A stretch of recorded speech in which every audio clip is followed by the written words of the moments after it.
আজকে বৃষ্টির মধ্যে সাডেনলি এখান থেকে আসা এবং খুবই কম মানুষ এই মুহূর্তে মাঠের মধ্যে অবস্থান করছে।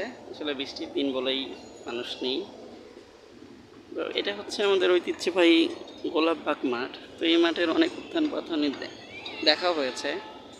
এই উঁচু উঁচু ভবনগুলো এখন রীতিমতো ঘাড়ের নিঃশ্বাস ফেলছে, বাট একটা সময় এখানে তেমন কিছুই ছিল না। এই বিল্ডিংগুলো আসলে রাস্তার অপোজিটে পুলিশ কোয়ার্টার। তো একটা সময় এখানে ছিল না এই বিল্ডিং, নর্মালি মাঠ ছিল। তো এই যে এই সাইডটা যেটা দেখছি এখন, এই দিক থেকেও আগে কিন্তু এই রোডের সাইডটা থেকেও বসার ব্যবস্থা ছিল।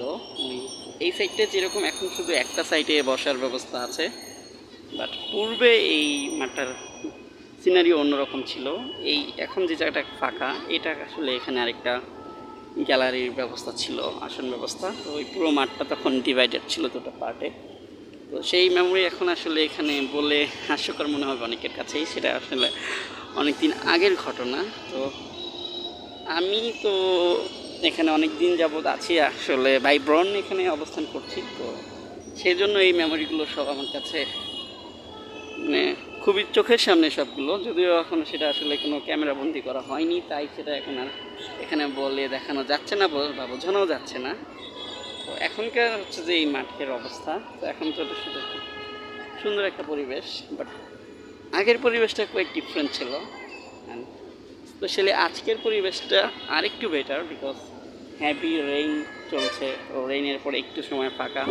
এই ফাঁকা সময় আসলে মাঠের মাঝখানে তেমন কোনো মানুষের আনাগোনা নেই, বা পথচারী বা হাঁটার জন্য যারা আসতো সকালবেলা এক্সারসাইজের জন্য, তো সেই শ্রেণীর মানুষও আপাতত নেই। কোটি কয়েক মানুষ আসছে বা কিছু বাচ্চারা এখানে খেলাধুলা করছে, মাদ্রাসায় শিক্ষার্থী টাইপের কিছু। তো এই হচ্ছে যে অবস্থা। আমি হচ্ছে যে একটু সুযোগ পেয়ে গেলাম, তাই আসলে এখানে একটু ক্যামেরাবন্দি হয়ে নিচ্ছি, নিজেও এবং মাঠকেও দেখানোর চেষ্টা করছি। তাহলে এই মেমোরিগুলো থেকে যাবে, এগুলো আসলে একটা সময় থাকবে না এগুলো কিছুই, বা এই সিনারিও চেঞ্জ হয়ে যাবে। আগে একটা সময় অন্য সিনারিও ছিল, এখন রিসেন্টলি এইরকম একটা অবস্থায় আছে, বাট ইন ফিউচার এটা আরও পরিবর্তন হয়ে যাবে। সামহাও এটা কখনো প্রিমিয়ার লিগ খেলার মাঠেও পরিণত হয়ে যেতে পারে, তখন আর হয়তো বা লোকাল পিপলের এখানে এন্ট্রিটা থাকবে না। তো সেই জন্য আর কি এখন আজকে হঠাৎ করে মনে হলো তো একটা ক্যামেরাবন্দি করেই নি, বিকজ অল টাইম তো আর এই সিচুয়েশন থাকবে না, সেই আর কি। তো চলে যাচ্ছি। এই দুটো আসলে কী বানিয়েছে এখনও আসলে কোনো বোধগম্য হয়নি, জাস্ট দুটো বানিয়ে রাখছে বানানোর জন্য, but it's not meaningful things. And এটা এখনো কোনো কী হবে না কী হয়েছে সেটাও বোঝার কোনো ব্যবস্থা নেই। তো এই হচ্ছে যে এটার অবস্থান, যে কী হয়েছে না হয়েছে কিছুই জানি না। এই হচ্ছে কি এটা, এই হচ্ছে যে ওভারঅল সিনারিও ফুল প্লেগ্রাউন্ডের।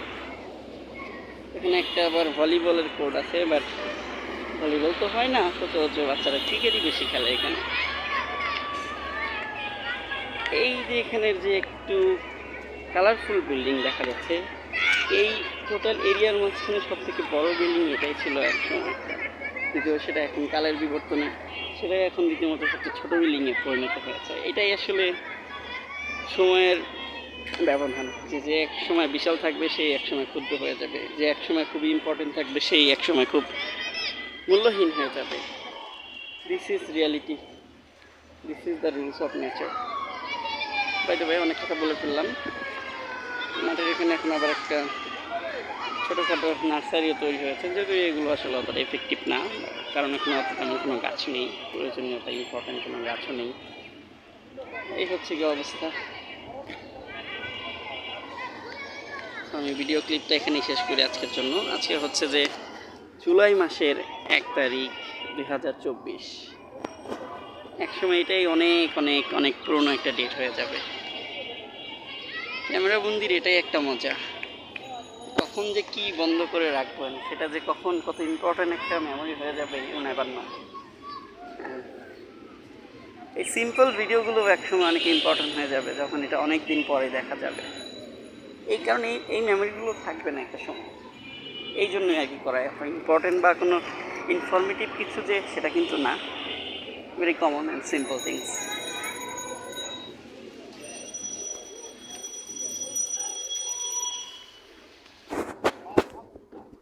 বট গাছ, বাজার, আমজনতা, যা পাচ্ছি তাই ভিডিও করছি, ফাইনালি শেষ করে